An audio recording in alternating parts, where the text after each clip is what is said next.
क्या देख रही थी मैं। नेक्स्ट मैम को बुलाना चाहूँगी।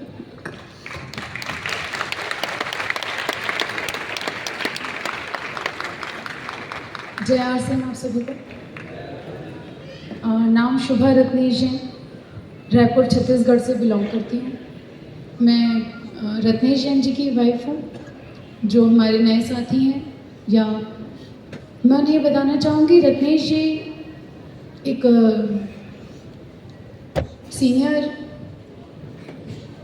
सीनियर कोर लीडर थे, सफ़ायर के पिन पे थे। और मैं क्योंकि इस बिज़नेस की अब नेक्स्ट जनरेशन हूँ, और रत्नेश जी के बाद में मुझे ये पिन ट्रांसफ़र की गई।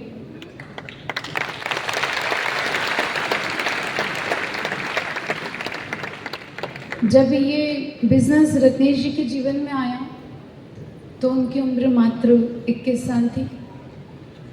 एक 21 साल के युवा ने इस चीज़ को निर्धारित किया कि किस तरह उन्हें अपने जीवन को बदलना है। और उसका सबसे बड़ा शायद कारण ये था कि पारिवारिक जो इनकम थी उस समय मात्र 7,000 रुपये थी।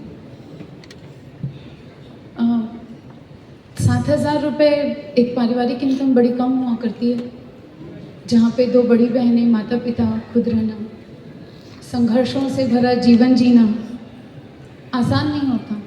तभी शायद इतना मुश्किल काम रत्नेश जी कर पाए थे कि मात्र 21 साल की उम्र में वो ये निर्धारित कर चुके थे कि उन्हें ये बिज़नेस करना। और इतनी शिद्दत से उन्होंने किया था कि मात्र 3 महीने में रॉयल्टी थे, 10 महीने में टेक्निकल थे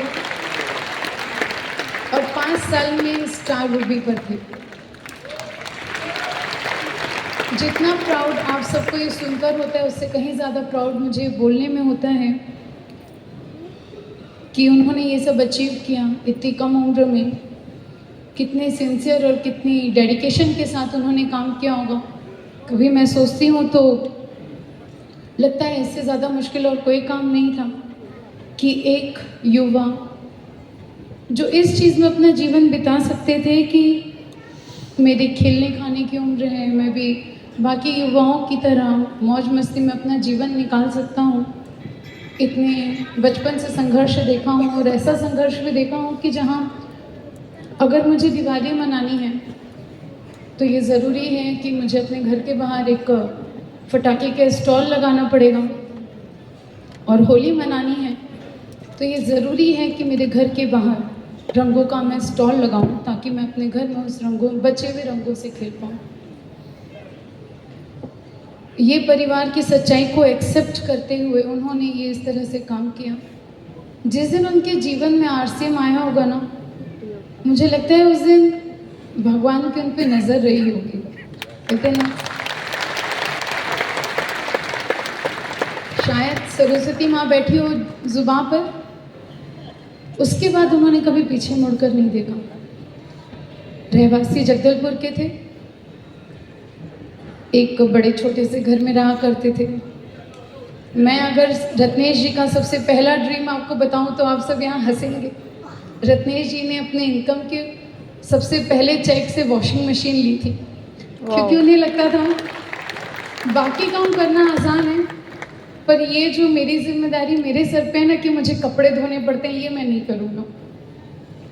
तो उन्होंने अपनी चेक से सबसे पहले अपने घर में वॉशिंग मशीन ली थी, जो इतने छोटे सपने के साथ चालू करे। और उसके बाद अगर वो जगदलपुर में सारे घर लिया, गाड़ी ली, बाइक्स ली, बड़े शौकीन थे। हर बार कुछ ना कुछ चलता रहता था, क्योंकि दिमाग में सब करने के वहाँ ले लेने के बाद दिमाग में फिर खुरापात आया कि चलो थोड़ी सी उड़ान और भरी जाए। जगदलपुर में तो सब हो ही गए, अपने आप रायपुर में मैं आगे बढ़ूँ। उन्होंने 2007-8 में रायपुर शिफ्ट हो गए थे, और 2009 में हमारी शादी हुई थी। सितंबर 2009 में ही रत्नेश जी का सफ़ायर लेवल आ चुका था। आप सबको लग रहा होगा इतनी सारी कहानियों का कारण क्या। सिर्फ आपको ये बताना चाहती हूँ कि एक रीज़न था और एक विज़न था कि जो परिवार में सिक्योरिटी नहीं थी, जो परेशानियां थी, वो मेरी आने वाली पीढ़ियों तक नहीं जानी चाहिए।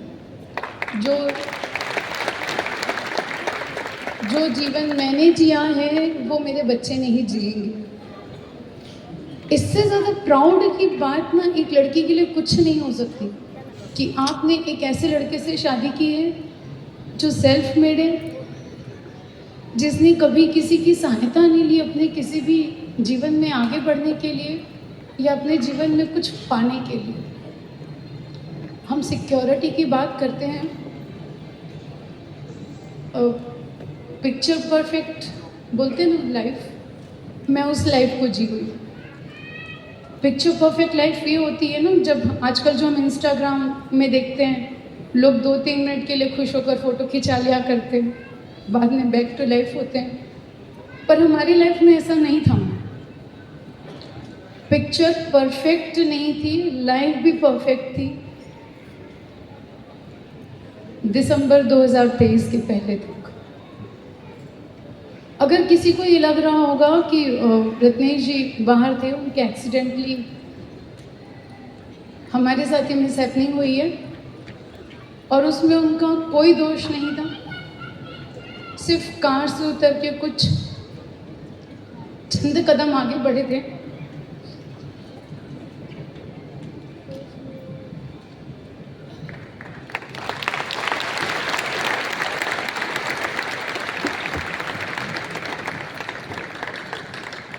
और पीछे से किसी बाइक वाले ने हिट किया था।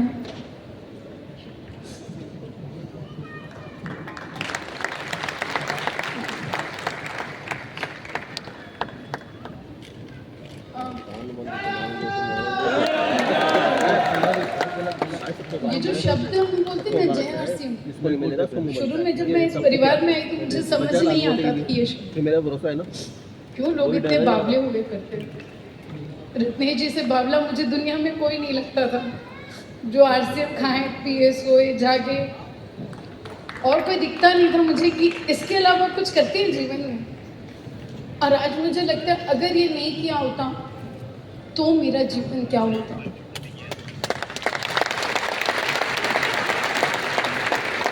सब बोलते हैं फाइनेंशियल सिक्योरिटी, लेकिन अगर मैं बात करूं फाइनेंशियल सिक्योरिटी, उन जैसा इंसान जो इतना मेहनती था शायद कहीं से ला सकते थे, बिल्कुल ला सकते थे।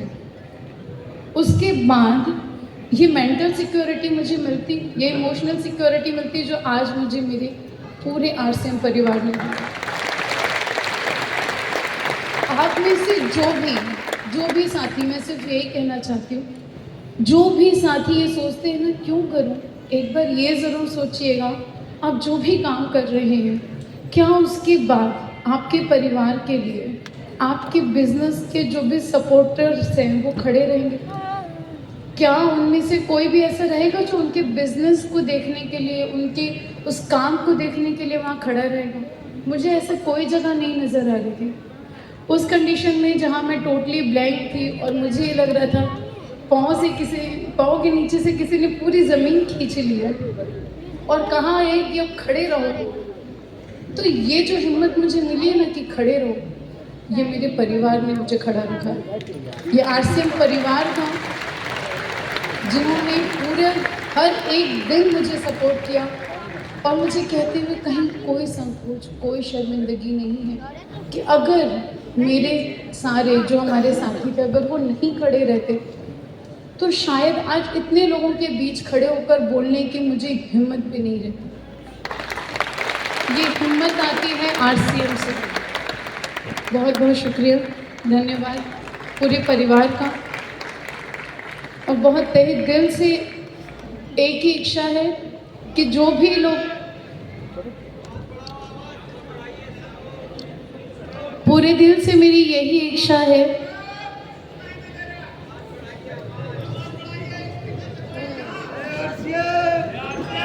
सब, हाँ बिल्कुल, जय आरसीएम।